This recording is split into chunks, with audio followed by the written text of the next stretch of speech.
ప్రతిఫలాపేక్ష లేకుండా ప్రేమని పాలతో రంగరించి మనకి అందించే తల్లి నిస్వార్థపరురాలైతే, అలాంటి జ్ఞాన దృష్టితో కనుక మనం చూడగలిగితే ప్రకృతిలో ఇలాంటి తల్లులు చాలా ఉన్నాయి నాయనా అని చెప్తూ నారాయణ రెడ్డి గారు అంటారు.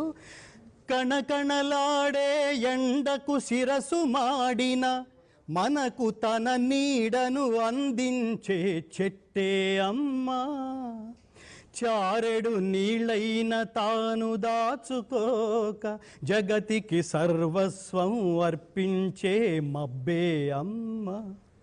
ఆ అమ్మలనే మించిన మా అమ్మకు రుణం తీర్చుకోలేను ఏ జన్మకు.